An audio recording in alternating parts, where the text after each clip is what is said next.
బండి వచ్చి 20 తారీఖు వస్తున్నాను.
వనపర్తి జిల్లా వీపనగర్ల మండల కేంద్రంలో దాదాపు 1 కిలోమీటర్ మేర వాహనాలు వడ్ల ధాన్యం లారీలు ట్రాక్టర్లు మొత్తం ఆగిపోవడం జరిగింది. దీనికి సంబంధించింది ఇక్కడ వీళ్ళు రైతులు దాదాపు 4 రోజుల నుంచి అన్నం లేక నీళ్లు లేక చాలా ఇబ్బందులు పడుతూ వాళ్ళ యొక్క ధాన్యాన్ని దించుకోలేక ఈ అధికారులు నిర్లక్ష్యం ధోరణి వ్యవహరిస్తూ ఉన్నారు. దీనికి సందర్భంగా ప్రజా వాయిస్ రిపోర్టర్గా ఈ రైతులతో నుంచి ఏం జరుగుతుంది, ఎన్ని రోజులైంది, ఈ బాధలేంది, ఈ కష్టాలేంది అని చెప్పి రావడం జరిగింది. కాబట్టి రైతులారా మీరు ఎన్ని రోజులైంది వచ్చి ఈ వచ్చినప్పటి నుంచి మీ లారీలు ఎందుకు ధ్యానం తీసుకోవడం లేదు ఈ ప్రభుత్వం అని చెప్పి వాళ్ళ బాధలు చెప్తా ఉన్నారు. ఒకసారి వారిని అడిగి తెలుసుకునే ప్రయత్నం చేస్తారు.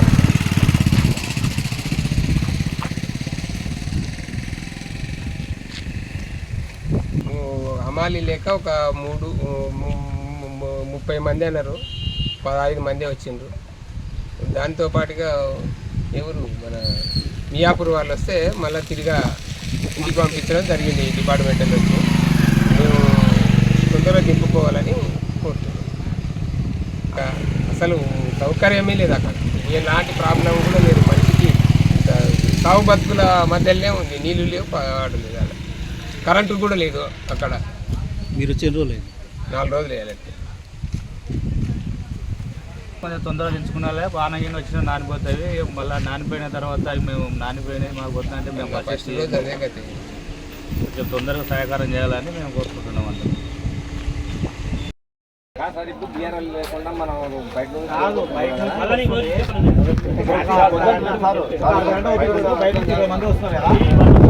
వాళ్ళకి ఇవ్వాలని, వాళ్ళకు అమౌంట్ ఇవ్వాలని చేసుకున్నామని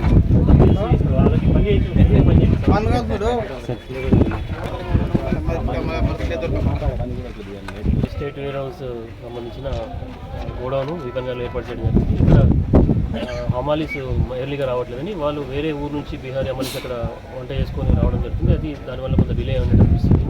నేను తహసీల్దార్కు తర్వాత ఈ గోడౌన్ ఇన్ఛార్జ్ చెప్పడం జరిగింది. ఇక్కడే అకామిడేషన్ ఏర్పాటు చేసి వాళ్ళకి భోజనాలు అవి ఏర్పాటు చేస్తే వాళ్ళు ఇక్కడే ఉండి కొన్ని రోజులు మనకి అయితే ఈ లోడ్ తగ్గేంత వరకు ఇక్కడే ఉంటే 6 o'clock వాళ్ళు మార్నింగ్ ఉదయం ఇంకా ఎర్లీగానే స్టార్ట్ చేసి సాయంత్రం వరకు కూడా చేయడం జరుగుతుంది. అప్పుడు మనకి ఎక్కువ అన్లోడింగ్ జరుగుతుంది. దయచేసి రైతులందరికీ విజ్ఞప్తి ఏంటంటే, ఇక్కడ వచ్చిన డ్రైవర్స్కి విజ్ఞప్తి ఏంటంటే క్యూ లైన్ పాటించండి. దానికి పోలీస్ తర్వాత రెవెన్యూ డిపార్ట్మెంట్ తహసీల్దార్ నేతృత్వంలో టోకెన్స్ ఇస్తారు. ఆ టోకెన్స్ ప్రకారం ఫాలో కానీ మనకు సుమారు ఇక్కడ 2 పాయింట్స్ పెడితే ఖచ్చితంగా 20 వరకు లారీలు అన్లోడ్ చేయగలుగుతాం.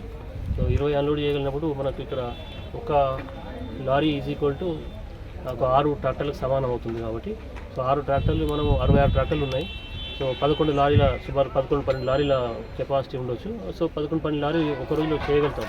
సో ఇక్కడ మనం చూస్తుంటే మధ్యలో వేరే వెహికల్స్ తీసుకొచ్చి ఇక్కడ పెట్టే పరిస్థితి లేదు, ఆ ట్రాక్టర్స్ కూడా తీసుకొచ్చి పెట్టే పరిస్థితి లేదు. కాబట్టి ఉన్న వాటిని ఒక వరుస క్రమంలో పోలీసు వాళ్ళు, రెవెన్యూ డిపార్ట్మెంట్, మా తహసీల్దార్ గారు కూడా ఆర్గనైజ్ చేసి టోకెన్స్ ఇచ్చేసి ఫస్ట్ దాన్ని అన్లోడ్ చేయించగలిగితే సో 2 daysలో ఇక్కడ ఉన్న వెహికల్స్ అన్ని అన్లోడ్ చేయగలుగుతాం.